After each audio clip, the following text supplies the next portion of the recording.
ഏറ്റവും യൂസ്ഫുൾ ആയിട്ടുള്ളതും ബെനിഫിഷ്യൽ ആയിട്ടുള്ള കോഴ്സ് തന്നെയാണ്. നമുക്ക് ഇന്റേൺഷിപ്പ് എവിടെയെങ്കിലും നാട്ടിൽ ചെയ്തിട്ടുണ്ടെങ്കിൽ അത് ഭയങ്കര യൂസ്ഫുൾ ആയിരിക്കും. ഇന്ത്യ ആണോ അതെയോ UK ആണോ അതെയോ വേറെ ഏത് രാജ്യമാണെന്ന് ചോദിച്ചു കഴിഞ്ഞാൽ എന്ത് സജസ്റ്റ് ചെയ്യുക അവരോട്?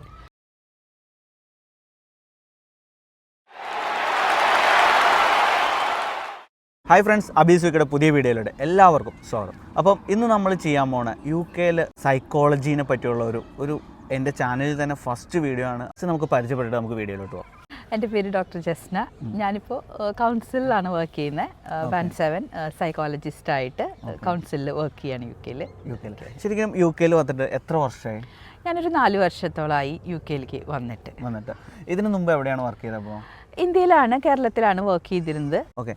ശരിക്കും നമ്മുടെ സൈക്കോളജി എന്ന് പറയുമ്പോൾ സപ്പോസ് നാട്ടിൽ പഠിച്ച ഒരാൾക്ക് UK-ൽ എത്രത്തോളം സൈക്കോളജിയിൽ സ്കോപ്പ് ഉണ്ട്? നാട്ടിൽ പഠിച്ചു എന്ന് പറയുമ്പോൾ നമ്മുടെ സിലബസ് UK-യുടെ സിലബസുമായിട്ട് ഒത്തിരി വ്യത്യാസമുണ്ട്. അപ്പോൾ UK-ലേക്ക് മൈഗ്രേറ്റ് ചെയ്യണമെങ്കിൽ, ഒരു സൈക്കോളജിസ്റ്റ് ആയിട്ട് വരണമെങ്കിൽ നമ്മൾ UK-യുടെ HCPC രജിസ്ട്രേഷൻ എടുക്കണം. അതാണ് ഏറ്റവും ഇമ്പോർട്ടൻ്റ് ആയിട്ടുള്ള കാര്യം. അതുപോലെ തന്നെ ബ്രിട്ടീഷ് സൈക്കോളജിക്കൽ സൊസൈറ്റിയിൽ മെമ്പർ ആയിരിക്കണം. അതുപോലെ നമ്മൾ ഇപ്പോൾ ഒരുപാട് സൈക്കോളജി ഡിവിഷൻസ് ഉണ്ട്. ഇപ്പോൾ എഡ്യൂക്കേഷൻ സൈക്കോളജി ഉണ്ട്, കൗൺസിലിംഗ് സൈക്കോളജി ഉണ്ട്, ക്ലിനിക്കൽ സൈക്കോളജി ഉണ്ട്, അതുപോലെ ഡിഫറെൻറ്റ് സൈക്കോളജിയുടെ വേരിയേഷൻ ഇതുണ്ട്. അപ്പോൾ അതിലെല്ലാം നമുക്ക് ഏതാണ് നമ്മൾ ഓപ്റ്റ് ചെയ്യണേ അതിനനുസരിച്ചിട്ടുള്ള സ്പെഷ്യൽ രജിസ്ട്രേഷനും കൂടി നമുക്ക് ആവശ്യമായിട്ട് വരും. ഓക്കെ. ഇപ്പം നമ്മൾ സൈക്കോളജി നാട്ടിൽ പഠിച്ചു എന്ന് പറഞ്ഞല്ലോ. ഇപ്പം നാട്ടിൽ പഠിച്ച ഒരാൾ ഇവിടെ വന്നു കഴിയുമ്പോൾ ഇവിടെ ഫസ്റ്റ് ചെയ്യേണ്ട പേപ്പർ വർക്ക്, ഈ HCPC രജിസ്ട്രേഷൻ എന്നൊക്കെ പറഞ്ഞല്ലോ, അത് നമ്മൾ നാട്ടിൽ നിന്ന് ചെയ്യണോ? അത് ഇപ്പോൾ പലർക്കും അതിനെപ്പറ്റി മുൻധാരണ ഇല്ലാതെ ഇപ്പോൾ ഡിപ്പെൻഡൻസ് ആയിട്ട് വന്നവരുണ്ട്. ഇപ്പോൾ എൻ്റെ ഫ്രണ്ടിൻ്റെ വൈഫ് തന്നെ സൈക്കോളജിയിൽ 5 വർഷം എക്സ്പീരിയൻസ് ഉണ്ട്. പക്ഷേ ഇവിടെ വന്നിട്ടാണ് HCPC രജിസ്ട്രേഷൻ ചെയ്യണം. അങ്ങനെയുള്ളവർക്ക് എന്താണ് ചെയ്യേണ്ടത്? ആദ്യം തന്നെ ചെയ്യേണ്ടത്, നമ്മൾ HCPC എന്ന് പറയുന്നതാണ് UK-ലെ health and care professional council registration. അത് കമ്പൽസറി ആയിട്ട് നമുക്ക് വേണ്ടതാണ്. ഞാൻ അവിടെ നാട്ടിൽ ഒരു 15 ഇയേഴ്സ് എക്സ്പീരിയൻസ് ഒക്കെ ഉള്ള സമയത്താണ് ഇവിടേക്ക് മൈഗ്രേറ്റ് ചെയ്തിട്ട് ചെയ്തത്. അപ്പോൾ നമ്മൾ ആ ഒരു സമയത്ത് ആദ്യം HCPC ഫസ്റ്റ് പ്രയോറിറ്റി. ഇപ്പോൾ HCPC തന്നെ ചെയ്യണമെങ്കിൽ അതിൻ്റെ സ്റ്റെപ്പുകളുണ്ട്. നമ്മൾ ഹെൽത്ത് ആൻഡ് കെയർ പ്രൊഫഷണൽ കൗൺസിലിൻ്റെ വെബ്സൈറ്റിൽ കയറി അതിനെന്തൊക്കെയാണ് സ്റ്റാൻഡേർഡ് ഓഫ് പ്രൊഫിഷ്യൻസി മീറ്റ് ചെയ്യണം. അത് മീറ്റ് ചെയ്യണം. അത് ഒപ്പം തന്നെ നമ്മൾ നമ്മുടെ നാട്ടിലത്തെ സർട്ടിഫിക്കറ്റ്, ട്രാൻസ്ക്രിപ്റ്റുകൾ, പിന്നെ ഇതിൽ തന്നെ HCPC കോഴ്സ് ഇൻഫോർമേഷൻ ഫോം ഉണ്ട്. അപ്പോൾ അത് ഫില്ല് ചെയ്യണം. നമ്മുടെ സിലബസ് നമ്മൾ എന്തെങ്കിലുമൊക്കെ പഠിച്ചത് റിട്ടേൺ ആയിട്ടാണോ, അല്ലെങ്കിൽ നമ്മൾ എന്തൊക്കെ ചെയ്തു എന്നുള്ളത്. പിന്നെ ഇൻറ്റേൺഷിപ്പാണ് ഒരു ഏറ്റവും ഇമ്പോർട്ടൻറ്റ്. നമുക്ക് ഇൻറ്റേൺഷിപ്പ് എവിടെയെങ്കിലും നാട്ടിൽ ചെയ്തിട്ടുണ്ടെങ്കിൽ അത് ഭയങ്കര യൂസ്ഫുൾ ആയിരിക്കും. നെക്സ്റ്റ് വേണം അവർ ചോദിക്കുന്നത്, ഏതെങ്കിലും ഒരു അസോസിയേഷനിൽ, അതായത് സൈക്കോളജിയുടെ അസോസിയേഷനിൽ മെമ്പർ ആയിരിക്കണം. അപ്പോൾ പിന്നെ നമ്മുടെ ഇത്രയും കാര്യങ്ങളുണ്ടെങ്കിൽ നമുക്ക് HCPC നാട്ടിൽ നിന്ന് തന്നെ സ്റ്റാർട്ട് ചെയ്തിട്ട് അവിടെ നിന്ന് തന്നെ നമുക്ക് കാര്യങ്ങൾ ചെയ്യാം. പക്ഷേ അത് കഴിഞ്ഞ് രജിസ്ട്രേഷൻ നമ്പറും കാര്യങ്ങളൊക്കെ കിട്ടിക്കഴിഞ്ഞാൽ നമുക്ക് ഇവിടെ അപ്ലൈ ചെയ്യാം.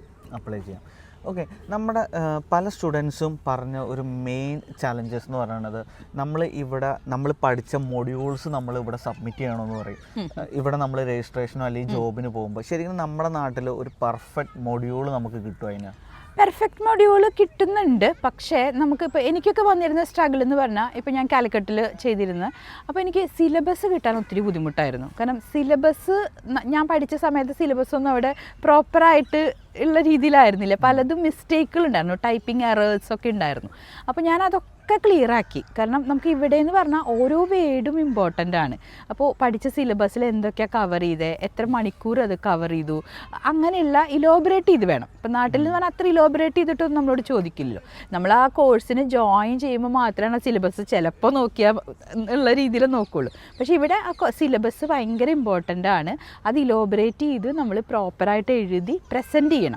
അപ്പോൾ അതൊരു വലിയ കാര്യമാണ്. കാരണം ഏറ്റവും കൂടുതൽ നമ്മൾ ഈ ഒരു പേപ്പർ വർക്കാണ് ഏറ്റവും ഇമ്പോർട്ടൻ്റ് ആയിട്ടുള്ളത്. എത്ര മണിക്കൂർ റിട്ടേൺ ആണോ, ഓറലായിട്ടോ പഠിച്ചത്, അങ്ങനത്തെ കാര്യങ്ങളൊക്കെ സിലബസിൻ്റെ ഇതിൽ കവർ ചെയ്യണം. ഇവിടുത്തെ സിലബസും നാട്ടിലെ സിലബസും രണ്ടും വ്യത്യാസമുണ്ട്. കാരണം കൂടുതലും ഇപ്പോൾ എക്സ്പീരിയൻസ് വെച്ച് എനിക്ക് തോന്നുന്നത് നാട്ടിലാണ് ഒരുപാട് കാര്യങ്ങൾ നമ്മൾ പഠിപ്പിക്കുന്നത്. ഇവിടെ വെച്ച് കമ്പയർ ചെയ്യുമ്പോൾ, എസ്പെഷ്യലി നമ്മുടെ തിയറീസ് ആണെങ്കിലും ഫോർമുലേഷൻസ്, സൈക്കോളജിയുടെ ഒരുപാട് കാര്യങ്ങൾ നാട്ടിൽ ഒരുപാട് പഠിപ്പിക്കുന്നുണ്ട്. കൊണ്ട് നമുക്ക് കുറച്ചും കൂടി നന്നായി പ്രാക്ടീസ് ചെയ്യാനും നാട്ടിൽ പറ്റും. പക്ഷേ ഇവിടുത്തെ രീതി കുറച്ച് ഡിഫറെൻ്റ് ആണ്. ഇവിടെ കൂടുതലും ഡോക്യുമെൻറ്റേഷൻസാണ് വരുന്നത്. അപ്പോൾ കൂടുതൽ അങ്ങനത്തെ നമ്മളിപ്പോൾ എന്താ പറയുക, എവിഡൻസ് ബേസ്ഡിന് കുറേ ഇമ്പോർട്ടൻസ് കൊടുക്കുന്നുണ്ട്. അപ്പോൾ അങ്ങനെ കുറച്ച് സ്ലൈറ്റ് ഡിഫറൻസ് ഉണ്ട്. പക്ഷേ HCPC നമ്മുടെ ഇത് നോക്കിയിട്ട്, സിലബസ് നോക്കിയിട്ട് അവരിത് ഓക്കെ ആണെങ്കിൽ നമുക്ക് രജിസ്ട്രേഷൻസ് തരുന്നുണ്ട്. സൈക്കോളജി എടുക്കാൻ തീരുമാനിച്ച ഒരാളോട് ഇന്ത്യ ആണോ അതെയോ UK ആണോ അതെയോ വേറെ ഏത് രാജ്യമാണെന്ന് ചോദിച്ചു കഴിഞ്ഞാൽ എന്ത് സജസ്റ്റ് ചെയ്യുക അവരോട്? ഇപ്പോൾ നമുക്ക് പലതരത്തിലുണ്ട്. ഇപ്പോൾ നമ്മൾ ഇന്ത്യയിലാണ് വർക്ക് ചെയ്യാനായിട്ട് ഉദ്ദേശിക്കുന്നതെങ്കിൽ ഇന്ത്യയിൽ നമുക്ക് ഒത്തിരി നല്ല യൂണിവേഴ്സിറ്റികളുണ്ട്, നല്ല പ്രാക്ടിക്കൽ എക്സ്പോഷർ കിട്ടുന്നുണ്ട്, ഇൻറ്റേൺഷിപ്പുകൾ കിട്ടുന്നുണ്ട്. നമുക്ക് അവിടെ ക്ലിനിക്കൽ സൈക്കോളജിസ്റ്റായിട്ടോ സൈക്കോളജിസ്റ്റായിട്ടോ ഇന്ത്യയിൽ MSc കഴിഞ്ഞാൽ നമുക്ക് ഏത് ബ്രാഞ്ചിലേക്ക് വേണമെങ്കിൽ തിരിയാം. എല്ലാം ഇപ്പോൾ നമുക്ക് ക്ലിനിക്കൽ കൗൺസിലിംഗ് ചെയ്യാം, സ്കൂളിൽ വർക്ക് ചെയ്യാം, ഒക്കെ ചെയ്യാം. പക്ഷേ ഇവിടെ അങ്ങനെയല്ല. ഇവിടെ ഇപ്പോൾ സ്കൂളിൽ വർക്ക് ചെയ്യണമെങ്കിൽ അല്ലെങ്കിൽ എഡ്യൂക്കേഷൻ സൈക്കോളജിസ്റ്റ് ആവണമെങ്കിൽ അതിൻ്റെ കോഴ്സ് കംപ്ലീറ്റ് ചെയ്യണം, അതിൽ ഡോക്ടറേറ്റ് എടുക്കണം. അപ്പോൾ ക്ലിനിക്കൽ ആണെങ്കിൽ അതിനനുസരിച്ച് ചെയ്യണം, കൗൺസിലിംഗ് ആണെങ്കിൽ അതിനനുസരിച്ച് ചെയ്യണം. അതായത് ഇപ്പോൾ എനിക്ക് മനസ്സിലായ ഒരു കാര്യം, ഇന്ത്യ എന്ന് പറയുമ്പോൾ നമുക്ക് ആ ഒരു എല്ലാം ഉൾപ്പെടുവാണ് ഒറ്റൊരു സൈക്കോളജിയിൽ. പക്ഷേ ഇവിടെ എന്ന് പറയുമ്പോൾ എല്ലാം ഡിഫറെൻ്റ് ആണ്. അതായത് ആ ഒരു സ്പെസിഫിക് ആ ക്വാളിഫിക്കേഷൻ ഉള്ള ആൾക്ക് മാത്രമേ അത് ചെയ്യാൻ പറ്റുള്ളൂ. ശരിക്കും ഇന്ന് സൈക്കോളജി പഠിച്ച് UK സ്റ്റുഡൻസിനോട് എന്ത് അഡ്വൈസാണ് പേഴ്സണലി കൊടുക്കാൻ ആഗ്രഹിക്കുന്നത്? കേരളത്തിൽ നിന്നൊക്കെ ഒത്തിരി സ്റ്റുഡൻസ് UK വന്നിട്ടുണ്ട്, സൈക്കോളജി പഠിക്കുന്നുണ്ട്. അപ്പോൾ നിങ്ങൾ എപ്പോഴും ചെയ്യേണ്ടത് പ്രാക്ടീസ് ചെയ്യാനായിട്ട് ഒരു ഇൻറ്റേൺഷിപ്പിന് പ്രാധാന്യം കൊടുക്കുക. അത് നിങ്ങളുടെ കോഴ്സിൻ്റെ ഭാഗമായിട്ട് തന്നെ ഉണ്ടായിരിക്കും. പിന്നെ HCPC ഉള്ള കോഴ്സുകൾ, ചില കോഴ്സുകൾക്ക് HCPC രജിസ്ട്രേഷൻ ചെയ്യാനായിട്ട് പറ്റാത്തുണ്ട്. അപ്പോൾ കോഴ്സ് സെലക്ട് ചെയ്യുമ്പോൾ, യൂണിവേഴ്സിറ്റി സെലക്ട് ചെയ്യുമ്പോൾ അതൊന്ന് ശ്രദ്ധിക്കുക. അതിന് ശേഷം പ്രാക്ടീസ് ചെയ്യുക, അസിസ്റ്റൻറ്റ് സൈക്കോളജിസ്റ്റായിട്ട് വർക്ക് ചെയ്യുക. അതിന് ശേഷം നമുക്ക് സീനിയർ പോസ്റ്റിലേക്ക് പോവാം. അപ്പോൾ ഇതാണ് ഇതിൻ്റെ ഒരു ഇത് വരുന്നത്. പക്ഷേ എൻ്റെ കേസിൽ എനിക്ക് UK വന്നിട്ട് ഒരിക്കലും അസിസ്റ്റൻ്റായിട്ട് വർക്ക് ചെയ്യേണ്ടി വന്നിട്ടില്ല. കാരണം ഇൻ്റർവ്യൂവിൽ നമ്മൾ പെർഫോം ചെയ്യുന്നതും നമ്മുടെ പ്രാക്ടീസും എക്സ്പീരിയൻസും എല്ലാം യൂസ്ഫുള്ളായിരുന്നു. അപ്പോൾ ഇവിടെ പഠിക്കുന്നവരാണെങ്കിൽ നേരിട്ട് അവർക്ക് ആ ഒരു HCPC എടുക്കാനും ഈസിയാണ്. അതുപോലെ തന്നെ ഈ പ്രാക്ടീസ് ചെയ്യണം, എപ്പോഴും പ്രാക്ടീസ് ചെയ്യണം. അതിപ്പോൾ ഇംഗ്ലീഷുകാർ സ്റ്റുഡൻസ് ആണെങ്കിൽ നമ്മളെടുത്ത് ചോദിക്കും എങ്ങനെയാണ് ചെയ്യേണ്ടത്. ഇവിടെ ജനിച്ച് വളർന്ന കുട്ടികളുണ്ട്, അവരാണെങ്കിൽ നമ്മളെടുത്ത് ചോദിക്കും എങ്ങനെയാണ് ഞങ്ങൾ അടുത്ത സ്റ്റേജിലേക്ക് പോകേണ്ടത്, എന്താണ് സൈക്കോളജിയിൽ ചെയ്യേണ്ടത്. അപ്പോൾ മലയാളി ആയതുകൊണ്ടോ അല്ലെങ്കിൽ വേറെ ഇതായതുകൊണ്ടോ ഒന്നും വ്യത്യാസമില്ല. നമ്മളെല്ലാവരും പഠിക്കുന്ന സൈക്കോളജി കോഴ്സാണ്.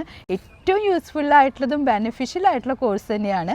പക്ഷേ അതിന് വേണ്ട സ്റ്റെപ്പുകൾ പ്രോപ്പറായിട്ട് ചെയ്ത് കഴിഞ്ഞാൽ നല്ലൊരു ജോലി നമുക്ക് ഉറപ്പാക്കാവുന്നതാണ്. ഓക്കെ, അപ്പോൾ ഗൈസ് എനിക്ക് അറിയാവുന്ന കുറച്ച് ചോദ്യങ്ങൾ മാത്രമാണ് ഞാൻ ചോദിച്ചോളൂ. അപ്പോൾ നിങ്ങൾക്ക് എന്തെങ്കിലും സൈക്കോളജി റിലേറ്റഡ് ആയിട്ട് എന്ത് ഡൗട്ടോ കാര്യങ്ങളോ ഉണ്ടെങ്കിൽ തീർച്ചയായിട്ടും നമ്മുടെ കമൻറ്റ് സെക്ഷനിൽ വരാം, നമ്മൾ ചെയ്യും. അതല്ലെങ്കിൽ ഞാൻ ഇനി ലണ്ടൻ വരുമ്പോഴാണെങ്കിലും ഒരു വീഡിയോ കൂടെ ഞാൻ എന്താണെങ്കിലും ചെയ്യും. കാര്യം സൈക്കോളജി എന്ന് പറയുന്നത് ഒരു വാസ്റ്റ് ഒരു ടോപ്പിക്കാണ്. അത് നമ്മൾ ഒരു ചെറിയ വീഡിയോയിൽ ഒതുക്കാൻ ഉദ്ദേശിച്ചതല്ല.